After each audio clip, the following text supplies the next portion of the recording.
नमस्कार दर्शकों, हमारे आज के इस कार्यक्रम में आप सभी का बहुत बहुत स्वागत है। दर्शकों, हम सभी चाहते हैं कि हम अपने जीवन में स्वस्थ रहें, एक्टिव रहें और अपने इच्छा अनुसार कार्यों को पूरा कर सकें। अगर ऐसा करना है तो हमें अपने जीवन शैली में खेलों को महत्व देना ही होगा। जी हाँ, क्योंकि अगर हम अपने जीवन में खेलों को महत्व देंगे तो शारीरिक और मानसिक रूप से हमेशा स्वस्थ रहेंगे। तो आज हम बात करेंगे रोइंग की। बातचीत करने के लिए हमारे बीच उपस्थित है rowing coach mister Manish Tiwari ji. Manish ji, आपका हमारे इस कार्यक्रम में बहुत बहुत स्वागत है। सबसे पहले तो मैं आपसे जानना चाहूँगी कि रोइंग जो खेल है इसके बारे में हमें बताइएगा। रोइंग खेल मैडम दरअसल एक ये नौका दौड़ होती है, जिसको हिंदी में हम नौका दौड़ कहेंगे। तो एक ये डिफरेंट टाइप, अलग टाइप की बोट रहेगी। जैसे हम सिंगल स्कल के सिंगल इवेंट की बात करें तो हमारी वो बोट का वेट 14 केजी रहता है और 8 मीटर समथिंग वो लंबी रहेगी जो है। तो उस बोट में खिलाड़ी जो है बोट को रोइंग करता है और रोइंग बोट जो है उल्टा जाती है। मतलब जैसे हम रेस कर रहे हैं तो दूसरा बोट तो सीधे चल रही है, लेकिन रोइंग बोट जो है बैकवर्ड जाएगी। प्लेयर का फेस सामने रहेगा और वो जो अपना बोट को रो करेगा तो बैक में जाएगी। और इसकी जो रेस होती है मैडम, वो 2 किलोमीटर के डिस्टेंस में रहती है इसकी रेस। और इसमें रोइंग खेल में और भी काफ़ी सिंगल स्कल है। स्कलिंग में क्या है, एक प्लेयर के पास दोनों हाथ में एक एक पैडल रहेगा, वो दोनों हाथ से पैडल को पुल करेगा। ऐसे कॉक्सलेस पेयर है, वो स्वीप इवेंट बोला जाता है।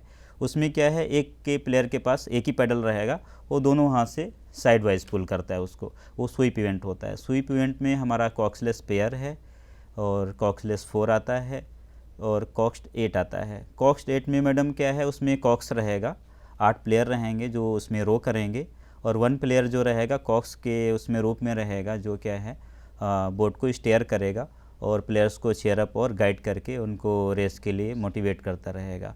कॉक्सलेस में जो हमारा इवेंट है उसमें क्या है, कॉक्स की ज़रूरत नहीं है। उसमें जो मेन स्ट्रोक रहेगा सबसे आगे वाला, उसके क्या है, उसके शू में स्टीयरिंग के लिए वो रडर का कंट्रोल दिया जाता है, तो अपना शू से वो मूवमेंट करके बोट को स्टीयर करता है। और जो हमारा रोइंग का हमारे इंडिया में स्टार्टिंग हुई रोइंग की, तो रोइंग फेडरेशन ऑफ इंडिया हमारी 1976 में डेवलप हुआ, हमारा उसका गठन हुआ।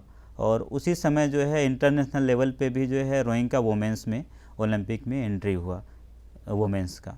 जी। और जी, आपने कॉक्स का जिक्र किया, तो ये क्या है, इसके बारे में हम जानना चाहेंगे।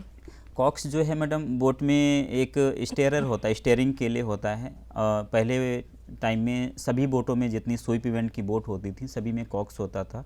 वो बहुत ही लाइट वेट, उसको और थोड़ा हाइट में कम होगा उसको बैठाते हैं। वो क्या, उसका बोट का जो स्टेयरिंग रहता है, रडर रहता है, जैसे शिप में होता है ना रडर, और उसको टर्न करने के लिए, वैसे बोट में भी होता है। तो छोटा रडर रहता है, उसका वायर का स्टेयरिंग जो है वो कॉक्सवेन के पास होता है, कॉक्स के पास। और वो क्या है, बोट को अपनी लेन में, जैसे स्विमिंग पूल में हम देखते हैं स्विमिंग कंपटीशन होता है तो उसकी लेन में होता है, ऐसे रोइंग में भी इंटरनेशनल 6 लेन कोर्स होता है हमारा, जो 12.5 मीटर से 13.5 मीटर के आसपास लेन बनाते हैं उसमें, उसका फिक्स है वो पैरामीटर। तो उसमें अपनी लेन में ही जाना है। तो लेन में जाने के लिए, जैसे 8 सीटर बोट है तो उसमें काफ़ी लंबी है, तो कॉक्स जो रहता है वो सामने बैठता है और सीधा पूरा देखता है। पर वो क्या, बोट को स्टेयरिंग उसके हाथ में है, बोट को स्टेयर करके सीधा एकदम अपनी लेन में ले जाना है, दूसरी लेन में नहीं ले जाना, अदरवाइज बोट को क्या है डिस्क्वालीफाई हो जाएगी वो। तो उसके साथ साथ वो प्लेयर को भी गाइड करना और मोटिवेट करना वो कॉक्स का काम रहता है। ओके। हाँ, जिस तरह से आपने बताया कि जो लाइन है उसको हमें सीधा ही जाना है, अपनी बट लेन में ही आपने जाना ये है। भी बताया कि ये जो रोइंग का जो खेल है ये हम सीधा मतलब बैठते हैं, बट हमें पीछे लेकर पीछे जाना की है। तरफ तो कैसे जाना वो है। डायरेक्शन कैसे, मतलब ट्रेनिंग दिया जाता है ट्रेनिंग कैसे? हम डेली जो हम ट्रेनिंग करते हैं, तो या तो लेन डालेंगे पानी में, खुद का हम लोग आर्टिफिशियल लेन बनाते हैं पानी में। 1 से 2 किलोमीटर का जो है लेन होता है, तो उसमें क्या हम लोग करते हैं, समथिंग 2250 मीटर 2250 मीटर की एक लेन रस्सी रोप डाल के उसमें, और उसमें एंकरिंग करके बॉल आता है, बोया आता है, उसको हम उसमें मार्किंग करते हैं। अगर ऐसा पॉसिबल नहीं है जिस जगह में, तो वहाँ पे क्या है, हम कुछ एम लेते हैं। एक जैसे स्टार्टिंग कर रहे हैं हम, ये फेस तो हमारा ये पेड़ है या कोई भी एक ऐसी चीज़, वहाँ पे बिल्डिंग है, टावर है, उसको एम लेते हैं और लास्ट पॉइंट पे एक एम लेते हैं।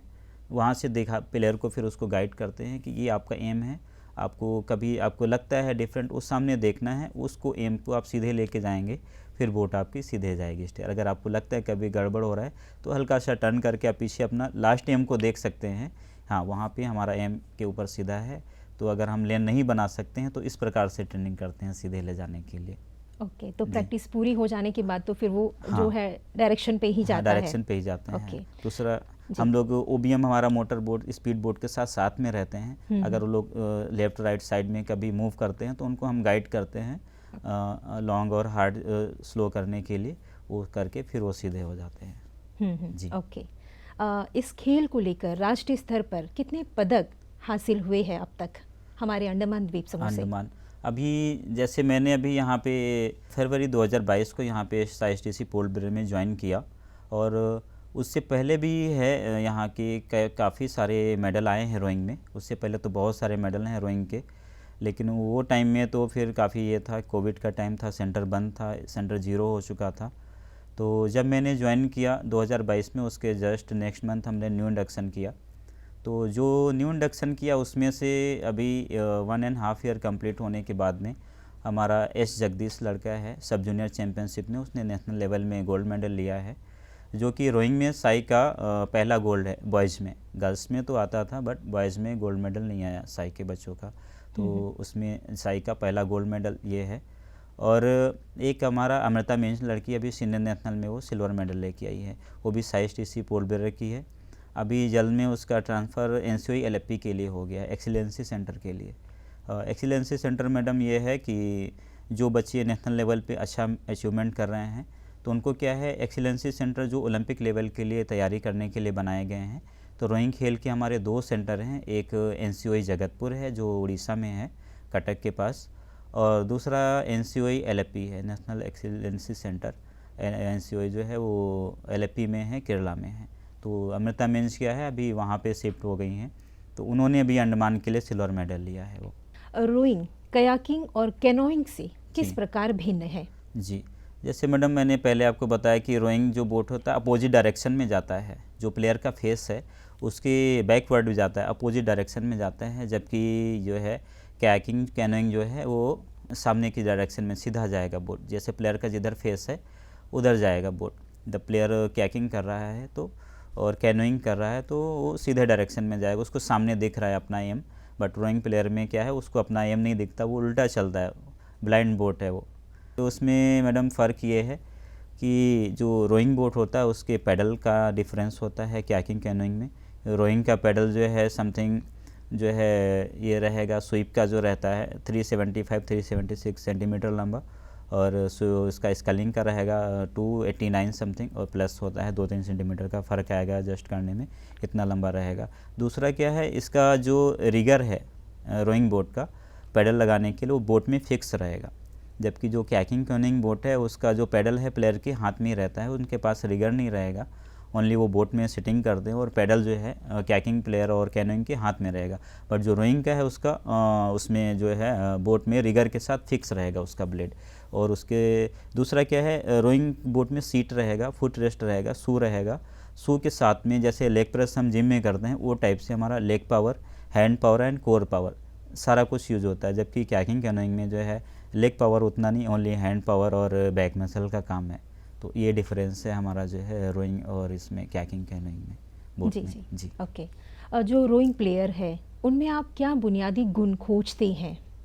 सिलेक्शन के टाइम पे? हाँ जी। जी मैडम, हम सिलेक्शन के टाइम पे सबसे पहले क्या उनका पैरामीटर देखते हैं, जो हमारा SPD, SPM और हमारा नेशनल फेडरेशन है उन्होंने एक पैरामीटर डिसाइड किया हुआ है कि हमें अगर इंटरनेशनल लेवल पे एक एम रखा है, हमें अचीव करना है, तो एक रोइंग प्लेयर का जो पैरामीटर है हाइट, सबसे पहले हम प्लेयर का हाइट, वेट और आर्म स्पान देखते हैं। जैसे किसी प्लेयर का गर्ल्स हमारा है 2012 यानी 12 साल का लड़की है तो उसका 162 मिनिमम उसका जो है हाइट होना, उसके अकॉर्डिंग उसका आर्म स्पान, हम हाथों की लंबाई क्या है वो चेक करते हैं। उसकी मिनिमम जिससे 162 है तो 167 मिनिमम कुछ उसका जो हाथों की लंबाई उसकी हाइट से मिनिमम ज़्यादा होनी, 10 सेंटीमीटर है तो बहुत अच्छा है, 5-7 सेंटीमीटर तो होना है। उससे क्या है, जब हम रोइंग प्लेयर जो कंपटीशन में जाता है पैडलिंग करेगा ओर्स को, जब हाथ उसका लंबा रहेगा तो उसका पैडल भी लॉन्ग जाएगा, उसको एक लॉन्ग पुश मिलेगा, उससे बोट का स्पीड अच्छा मिलेगा। अगर हैंड शॉर्ट है तो उसको पैडलिंग छोटी हो जाएगी। सेम हाइट का वही फ़र्क पड़ता है। अगर हम शॉर्ट हाइट का प्लेयर उसको अगर हमने चूज़ कर लिया और फिर वो क्या है कंपटीशन में जाएगा, उसके साथ में उसका सेम पावर वाला सेम एंडोरेंस वाला प्लेयर है बट उसका हाइट उससे अच्छा है, तो क्या है वो उसको बहुत आसानी से बीट कर देगा, क्योंकि उसका स्ट्रोक हर बार लॉन्ग जा रहा होगा और इस प्लेयर का छोटा जा रहा होगा। तो 2 किलोमीटर में जो है समथिंग 220-40 के आसपास हमारा पेडलिंग होता है। तो उसमें क्या है उतना अगर 2-5 सेंटीमीटर भी फ़र्क आ रहा पर पेडल में तो फिनिश होते होते बहुत फ़र्क हो जाएगा। इसलिए हम पैरामीटर जो है उसमें हाइट, वेट और आर्म स्पैन का जो है प्रॉपर ध्यान रखते हैं उसमें पहले तो। फिर उसके बाद क्या है बैटरी ऑफ टेस्ट है इनका, जिसमें वर्टिकल जंप है और बॉल थ्रो है, स्टैंडिंग ब्रॉड जंप है इनका और 1600 मीटर रन है। उसके साथ साथ में सिटअप्स है। ये सारा कुछ हम उनका चेक करते हैं बैटरी ऑफ टेस्ट में इस तरीके से। तो हमारे जो अंडमान द्वीप समूह के जो बच्चे हैं जो इस खेल में भाग लेते हैं, तो उसमें आप किस प्रकार का टैलेंट देखते हैं? हाँ, उसमें मैडम टैलेंट जो है हम यही देखते हैं, पैरामीटर इनका है तो यहाँ पे टैलेंट तो है काफ़ी है, बट ज़रूरत क्या है इनको थोड़ा जागरूक करने की है। इनको कई बार क्या है इनको पता नहीं रहता है खेल के बारे में, खेल क्या है, रोइंग खेल क्या है, कैसे होता है। तो हम लोग जब न्यू इंडक्शन करते हैं तो न्यूज़पेपर में भी एडवर्टाइजमेंट करते हैं और स्कूल में भी जाके बच्चों को जो है हम सिलेक्शन करने के लिए जाते हैं। वहाँ पे उनको बताते हैं कि हम आपको इस खेल के लिए सिलेक्शन करने आए हैं। उसमें उनको हम वीडियो के द्वारा फ़ोटो से ऐसे दिखाते हैं कि ये स्पोर्ट होता है, ये वाटर स्पोर्ट्स है। तो उसमें से फिर जो बच्चे इच्छुक होते हैं उसके लिए फिर उनको हम रजिस्ट्रेशन करके वहाँ पे हाइट वगैरह उनका हम चेक कर लेते हैं कि हमारा पैरामीटर में वो आ रहे हैं। फिर उनका हम वहाँ रजिस्ट्रेशन कर लेते हैं।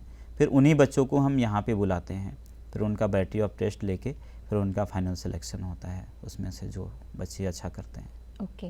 वाटर स्पोर्ट्स का जो आयोजन होता है इसमें सबसे अच्छा प्रदर्शन करने वाला जो राज्य कौन है? अभी तक तो मैडम जो है मध्य प्रदेश है, मध्य प्रदेश, हरियाणा है और उड़ीसा है, केरला भी है। मतलब ये 4-5 राज्य हैं, पंजाब भी रहता है उसमें। लेकिन सबसे नंबर 1 पे ये मध्य प्रदेश, उड़ीसा और केरला, इन्हीं में आपस में ये चलता है जो है ऑल ओवर चैम्पियनशिप के लिए। ओके। हमारे द्वीप समूह में अगर रोइंग की बात करें तो इसमें भविष्य कितना उज्जवल है? भविष्य मैडम एक टाइम में अंडमान का पूरा ये था वहाँ पे रोइंग में। तो अभी क्या है थोड़ा इंफ्रास्ट्रक्चर को मजबूत करने की ज़रूरत है, प्लेयर्स को जागरूक करने की, जैसे उनको नहीं पता है तो हम टैलेंट सर्च के लिए जाते हैं उसके माध्यम से, और प्लेयर्स को भी थोड़ा ये है उनको जागरूकता जैसे बढ़ेगी तो अंडमान में अगर हम पोटेंशियल जो है हमारा बहुत है, अगर इसको अच्छे से निखारा जाएगा तो जो जैसे मैं बोल रहा हूँ अदर स्टेट टॉप में आ रहे हैं तो 2 से 3 साल में ही, ज़्यादा टाइम नहीं लगेगा, 2 से 3 साल का टाइम लगेगा और टॉप में अंडमान आना स्टार्ट हो जाएगा। जैसे अभी मैंने बताया मेरा बच्चा था एस जगदीश, वो समथिंग 14 टीम था उसका, उसमें आर्मी बॉयज़ भी था, केरला भी है, उड़ीसा भी है, जबकि ये सब एक्सीलेंसी सेंटर हैं और सभी जितने हैं सब बड़े बड़े स्टेट से, बट वो गोल्ड लेके आया और जितनी भी रेस हुई हर रेस में उसने फर्स्ट प्लेस हमारा जो है फर्स्ट प्लेस, हर रेस में हीट में भी, क्वार्टर फाइनल, सेमीफाइनल, फाइनल तक हर रेस में वो फर्स्ट मार के ही क्वालिफाई किया। तो ऐसे पोटेंशियल बहुत अच्छा है यहाँ पे अंडमान में, बस ज़रूरत है तो उसको निखारने की, और थोड़ा टाइम लगेगा, उसको थोड़ा टाइम देना पड़ेगा, क्योंकि अगर हम जल्दबाजी करेंगे तो अचीवमेंट आते आते रह जाएगा, बच्चों पे प्रेशर जाएगा। तो अगर बड़ा अचीवमेंट हमने लेना है तो उसके लिए क्या है हमें बच्चे सेलेक्ट करके एक अच्छे पैरामीटर के तहत फिर उनको थोड़ा टाइम दे के, टाइम से जो भी है वो उनको तैयार करना है। फिर एक टाइम 2 से 3 साल ऐसा आएगा फिर अंडमान जो है जैसे बोलते हैं ऑल ओवर चैम्पियनशिप वो भी लेके आएंगे ये जो है, क्योंकि इनमें पोटेंशियल बहुत अच्छा है बच्चों में जो है। जी, जैसा आपने बताया कि कोशिश अगर हम करेंगे तो जो हमारे अंडमान निकोबार द्वीप समूह के जो बच्चे वो उभर कर आगे आ सकते हैं। जी मैडम। तो मैं आपसे ये जानना चाहूँगी कि रोइंग के लिए क्या बॉयज़ आगे आते हैं या जो बच्चियाँ हैं, गर्ल्स हैं, वो भी आती हैं आगे? हाँ, दोनों ही, गर्ल्स और बॉयज़ दोनों ही बराबर हैं, अभी दोनों ही बराबर रूप में आगे आ रहे हैं और पहले भी रहे हैं, अभी भी हैं। तो बॉयज़ में थोड़ा कंपटीशन काफ़ी टफ होता है क्योंकि उसमें आर्मी भी आ जाती है, आर्मी बॉयज़ भी आ जाते हैं। गर्ल्स में इतना कंपटीशन टफ नहीं रहता है, बट अगर हम किसी चीज़ को सोच ले तो नामुमकिन कुछ भी नहीं है। अगर हमने कुछ भी ठान लिया कि हमें अगर करना है तो ऐसा कुछ भी नहीं है कि हम उसको अचीव नहीं कर सकें। ऐसा मेरा मानना है। हाँ जी, बिल्कुल सही कहना है आपका, और ऐसा हम जीवन में अगर लागू करें तो बहुत आगे भी जा सकते हैं। वैसे मनीष जी, मैं आपसे ये जानना चाहूँगी कि साई में जो खिलाड़ियों का चयन होता है, वो चयन प्रक्रिया किस प्रकार किया जाता है? चयन प्रक्रिया जैसे कि हमारा वैकेंसी कितना है, जैसे हमने इस बार हमारा 15 लड़का 15 लड़की का जो है हमारा वहाँ से अप्रूवल है वैकेंसी का। फिर उसमें हमारे पास हॉस्टल में भी कितने बच्चे हमारे पास हैं पहले से। होता क्या है, कुछ बच्चे जैसे जो हमारे अच्छे बच्चे करते हैं, नेशनल लेवल पे मेडल ला रहे हैं, उनके अच्छे अचीवमेंट्स हैं, तो उनका ट्रांसफ़र चयन हो जाता है एक्सीलेंसी सेंटर के लिए, तो वो जगह वहाँ पे खाली हो जाती है उनकी। या कुछ बच्चे 2 या 3 साल से हैं, कोई अचीवमेंट नहीं आ रहा है, तो उनको हम वीड आउट कर देते हैं। तो उस तरह से हमारी ये वैकेंसी जो आती है 2, 4, 5, उस वैकेंसी के तहत फिर हम उसको जो है न्यू इंडक्शन चयन करते हैं बच्चों का। जैसे पहले बता, वो पैरामीटर के थ्रू जाके हम या तो एडवर्टाइजमेंट देके हम यहाँ पे भी करते हैं सिलेक्शन ट्रायल, बच्चों को बुलाते हैं, नहीं तो हम क्या है सारे स्कूल में जितने स्कूल हैं वहाँ पे जाके बच्चों का चयन करके फिर वहाँ से लेके आते हैं उनको। तो ये हमारा सिलेक्शन प्रोसेस रहता है। तो एक प्रकार से आप बच्चों को जागरूक भी करते हैं। हाँ, जी।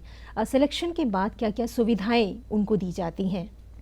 हाँ, सिलेक्शन के बाद जब वो बच्चे हमारे पास हॉस्टल में आ जाते हैं तो उनको जो ट्रेनिंग रहती है, ट्रेनिंग है और खाना है उनका, बच्चों का रहने का है और एजुकेशन है, वो सारा कुछ साई की तरफ से किया जाता है। इवन उनका कुछ कंपटीशन एक्सपोजर भी है ईयरली जो है, वो भी उनको कंपटीशन के लिए प्रोवाइड कराया जाता है बच्चों को। मूलभूत जो भी सुविधाएं हैं, अगर जब बच्चा हमारे पास आ गया सिलेक्शन होके, तो उसको फ्री ऑफ कॉस्ट ट्रेनिंग है और उसको फुल डाइट जो भी है हमारा साई की तरफ से उसको रहना खाना पूरा प्रोवाइड किया जाएगा और एजुकेशन भी साई की तरफ से उसको प्रोवाइड कराया जाता है। साथ साथ कंपटीशन में जाने के लिए एक्सपोजर भी प्रोवाइड कराते हैं हम उनको। ओके, तो आप अभी कितने बच्चों को आप ट्रेनिंग दे रही हैं और जो ट्रेनिंग का शेड्यूल है वो किस प्रकार होता है? जी, अभी हमारे पास में जो है 4 लड़कियां हैं और 9 लड़के हैं इस समय हमारे पास। बाकी वैकेंट हैं, उसमें अभी हमें जल्दी हम न्यू इंडक्ट करेंगे। हमने वो प्रक्रिया पूरी कर ली है और जल्दी वो भी हमारी फिल हो जाएगी। तो हमारे पास जो टोटल बच्चे हैं 15 लड़के और 15 लड़की, ऐसे करके 30 बच्चे हैं हमारे पास। तो उनकी जो ट्रेनिंग है मैडम, सुबह में हमारा 5:30 से सिप्पी घाट में स्टार्ट होता है। हमारा वाटर स्पोर्ट्स कॉम्प्लेक्स है वहाँ पे सिप्पी घाट में साई का, तो हमारे बोट्स वगैरह बोट हाउस में वहीं पे रहते हैं। तो 5:30 में बच्चे वहाँ पे पहुँचते हैं बाई बस नेताजी स्टेडियम से। तो वहाँ पे फिर उनका वार्म अप करके फिर रेडी होके उनका जो शेड्यूल है, मंडे का है, ट्यूसडे का, डे वाइज अलग रहेगा। कभी उनको 8 किलोमीटर स्टडी रो करना है, कभी 12 है, किसी दिन 14 है, ऐसे ऐसे करके अलग अलग डेज में रहेगा। कभी उनका हिल ट्रेनिंग रहता है, मॉर्निंग का तो रेगुलर रहेगा, but evening Wednesday active rest रहता है, सैटरडे उनका फुल रेस्ट रहेगा और संडे फुल ऑफ रहेगा उनका। क्योंकि जब हम ट्रेनिंग करा रहे हैं तो वो उनका बॉडी भी थक रहा है, तो उसके लिए रिकवरी बहुत ज़रूरी है। तो जब उनको लास्ट वीक में जाते जाते रिकवरी की ज़्यादा ज़रूरत हो जाती है, क्योंकि मंडे से हमें रीस्टार्ट करना है नए तरीके से। तो सैटरडे इवनिंग में हम उनको ऑफ करते हैं। वो बच्चे जो है अदर गेम खेलते हैं, दूसरा एक्टिविटी है, तो ट्रेनिंग का जो टायर्डनेस है, ये सारा कुछ है, उसको वो भूल के संडे फुल रेस्ट लेके मंडे फिर से एकदम बिल्कुल ताज़ा होके रेडी हो जाते हैं ट्रेनिंग करने के लिए। जी बिल्कुल। जो स्पोर्ट्स है, खेल है, ये एक ऐसा माध्यम है जिससे हम हमेशा अपने आप को एक्टिव रख सकते हैं, और हमेशा हम ये कहते भी है, सुनते भी है कि हर एज में हमें जो खेल है उसको साथ लेकर ही चलना है। तो आप एक कोच भी है, तो ऐसे में आप बच्चों का जो मानसिक और शारीरिक शक्ति है उसमें सुधार करने के लिए क्या कर रही हैं? बच्चों को जैसे मानसिक शक्ति है, उसके लिए हमारा ये साइकोलॉजिस्ट रहते हैं हमारे पास में साई के, उनको साइकोलॉजिकल ट्रेनिंग हम देते हैं। हम भी देते हैं उनको, जैसे कभी कोई बच्चा होता है उसको कुछ पर्सनल प्रॉब्लम हो जाते हैं, या खेल में कभी जो चाहा वो अचीवमेंट नहीं मिला तो बच्चा डिप्रेस सा हो जाता है, तो हम उसको एक्टिविटी से पहचान लेते हैं कि हाँ बच्चे में कुछ डिप्रेस के लक्षण आ रहे हैं। तो साइकोलॉजिस्ट, तो अगर कुछ ज़्यादा है तो हमारे साई के भी साइकोलॉजिस्ट रहते हैं, उनके साथ हम कंसल्ट करते हैं। नहीं तो क्या है, हम उसको पूछ के पता लगा के उसके बारे में पूछते हैं, फैमिली वालों से छुट्टी दे के मिला के उसको वो स्ट्रेस को दूर करने की कोशिश करते हैं, जो इसका मेंटल स्ट्रेस और स्ट्रेंथ है उसके द्वारा। और जो इसे शारीरिक रूप से उनको स्ट्रेंथ देना है, तो जो हमारा फिजिकल एक्टिविटी है उसमें हमारा जो बेसिक वो सारा करके बच्चे में कितना स्ट्रेंथ क्या ज़रूरत है उसको हिसाब से हम ट्रेनिंग को डिज़ाइन करके एक बच्चे के लिए फिर हम उसको तैयार करते हैं उसमें। बाहरी द्वीपों की अगर हम बात करें तो इस खेल को विकसित करने के लिए क्या किया जा रहा है? बाहरी द्वीपों में तो क्या है अभी इस खेल के लिए तो जैसे हम ही लोग जाते हैं मैडम, जैसे अदर अदर आइलैंड्स में हम जाते हैं यहाँ पे सिलेक्शन के लिए, वो तभी हमारा न्यूज़पेपर में हम पहले से देते हैं और लेटर भी प्रोवाइड करा देते हैं। फिर हम ही लोग जाके वहाँ पे स्कूल में जाके या पंचायत लेवल पे जाके वहाँ पे गाइड करना, बच्चों को बताना कि ये खेल क्या है। फिर उसके बाद में फिर वो लोग जागरूक होते हैं उस खेल से। तो हमारे पास अभी मायाबंदर के भी बच्चे हैं, डिगलीपुर से भी हैं, हाटबे से भी हैं, अदर अदर आइलैंड से, अलग अलग द्वीप से भी बच्चे हमारे पास हैं, और लोकल के पोर्ट ब्लेयर के भी कुछ बच्चे हैं। ओके। तो किस आयु श्रेणियों के बच्चे जो हैं आपके पास आते हैं, सीखते हैं, जिसे आप राष्ट्रीय स्तर के लिए तैयार करते हैं? हाँ, मिनिमम आने के लिए एज मैडम उनका जो है 10 साल तो मिनिमम है। वैसे तो पहले जो है 12 से हमारा 18 साल था, लेकिन अभी जो है जो हमारा नया नॉर्म्स है उसके थ्रू हमारा 10 साल से लेकर 14 साल तक के बच्चे हमको इंडक्ट करने हैं। क्योंकि एक नया बच्चा लेके उसको सिखाने के लिए अगर रोइंग हमें अच्छे से उसको एक नेशनल लेवल का प्लेयर तैयार करना है, तो उसके लिए मिनिमम हमें 3 साल का टाइम चाहिए नेशनल लेवल पे। अगर हमें उससे मेडल निकालना है, उतना टाइम उसको देना है, बेसिक से लेके सारा कुछ सिखाने तक। कुछ बच्चे होते हैं जैसे जिसमें कुछ जेनेटिक है, स्ट्रेंथ वगैरह है, फैमिली होता है उनका वैसा, तो वो थोड़ा जल्दी रिजल्ट निकाल सकते हैं। बाकी एक प्लेयर को मिनिमम 2 से 3 साल जो है रिजल्ट नेशनल लेवल पे मेडल देने के लिए चाहिए होता है। तो इसलिए हम 10 साल से बच्चे इंडक्ट करेंगे। तो जब बच्चा हमारा 10 साल का हमारे पास आएगा, 10 साल 11 12 13 साल का होने के बाद में वो सब जूनियर लेवल से मेडल निकालना स्टार्ट कर देगा। फिर वो कंटिन्यू होता चला जाएगा, वो एक हैबिट हो जाएगा उसका विनिंग का, और उसको पता भी चल जाएगा उसका जो है माइंड बॉडी मसल है वो पर्टिकुलर गेम के लिए मैच्योर होता चला जाएगा। धीरे धीरे अडाप्टेशन आ जाएगा।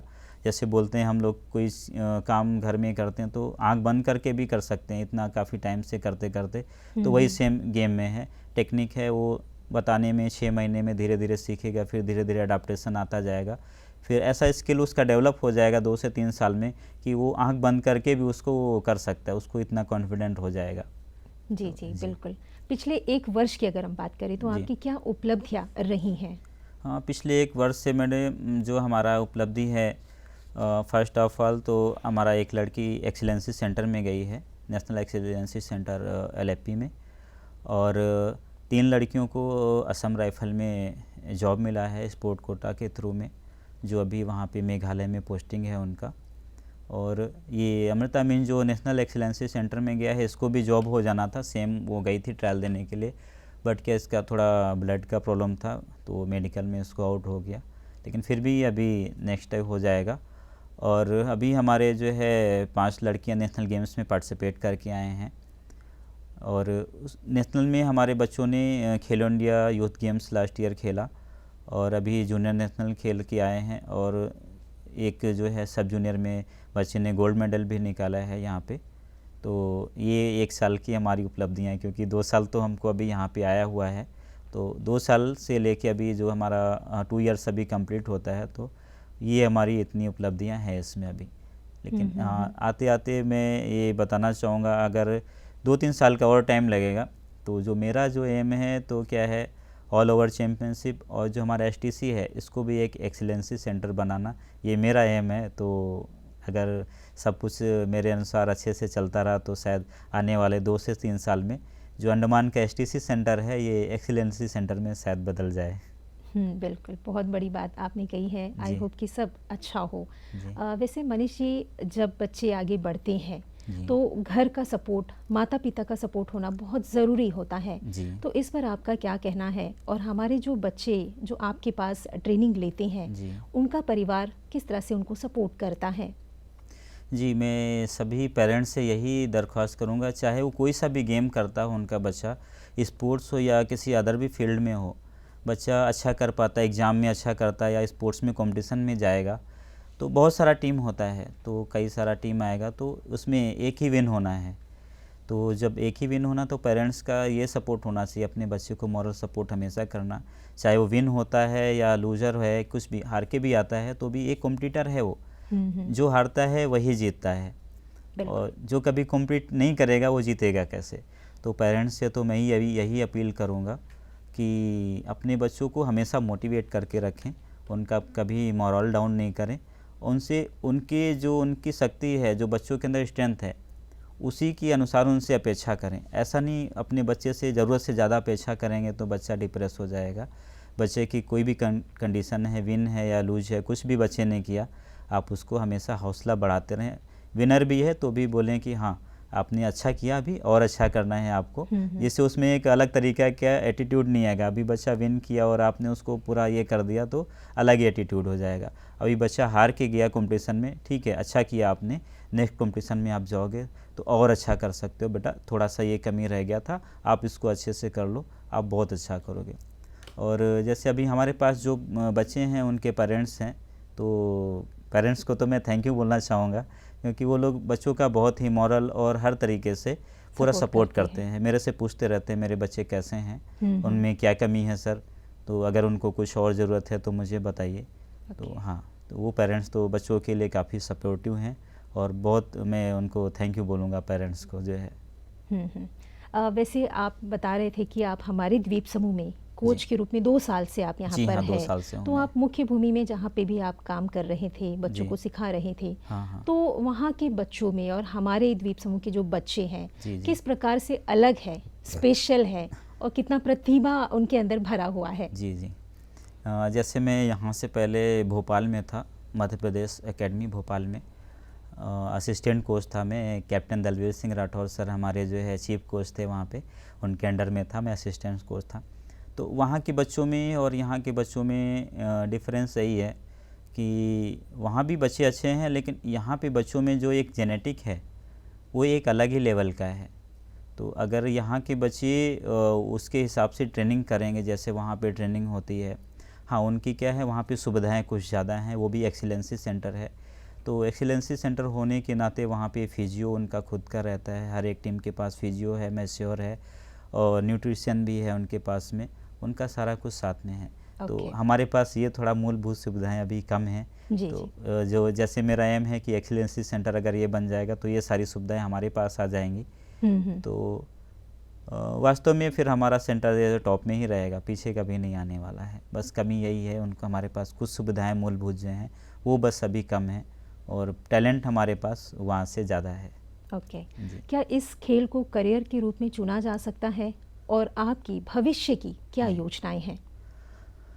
जी बिल्कुल मैडम, ये इस खेल को करियर के रूप में जो है बिल्कुल चुना जा सकता है, क्योंकि अगर आप इसमें क्या देखते हैं उसके अनुसार है कि आप इस खेल में अपना अगर फ्यूचर लेके जो ओलंपिक में भी जाना चाहते हैं तो अगर आप मेहनत करेंगे तो, क्योंकि एक्चुअली हमारा हर साल जितना भी ओलंपिक होता है अभी तक हमारा हर बार इंडिया टीम क्वालिफाई करता है।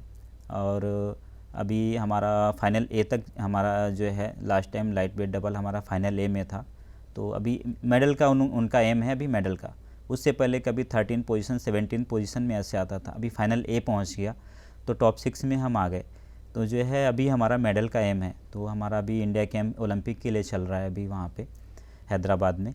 तो अगर हमारे प्लेयर यहाँ पे भी हैं, अगर रोइंग खेल में वो जाना चाहते हैं तो सबसे पहले अगर आप गेम करेंगे तो आपको कंपटीशन अच्छे से नेशनल लेवल पे अगर आप मेडल ले लेते हैं एक बार तो आपका जॉब सिक्योरिटी हो जाता है मिनिमम। अगर आपने नेशनल लेवल का एक मेडल अचीव कर लिया तो आपको कहीं ना कहीं जॉब मिलेगा। जॉब अभी हमारा यहाँ पे इंडियन नेवी है, आर्मी है, सारे पैरामिलिट्रीज में है और हर स्टेट के जो है पुलिस में है, अंडमान पुलिस में भी है। तो स्पोर्ट कोटा के थ्रू ये भी वैकेंसी निकालते हैं और उसमें बच्चों को रखते हैं। तो वाटर स्पोर्ट्स का हमारा अंडमान पुलिस का भी टीम है यहाँ पे। तो यही यहाँ पे काफ़ी भविष्य है रोइंग स्पोर्ट्स में, हर एक पैरामिलिट्रीज में है, नेवी में, आर्मी में है और क्या गर्ल्स के लिए भी बॉयज़ के लिए, दोनों के लिए सेम है, दोनों के लिए अपॉर्चुनिटी है। जी। ओके। तो मनीष जी आज आप हमारे कार्यक्रम में आए, अपना कीमती समय हमें दिया, इस खेल से जुड़ी तमाम जानकारियाँ हमसे साझा की, इसके लिए हम अपने दूरदर्शन की पूरी टीम की ओर से आपका बहुत बहुत धन्यवाद करते हैं। धन्यवाद। तो दर्शकों, हमें उम्मीद है कि आपको जिस खेल में भी रुचि है आप उसे खेलेंगे और अपने आप को हमेशा स्वस्थ रखेंगे। इसी उम्मीद के साथ अब हमें दीजिए इजाज़त। नमस्कार।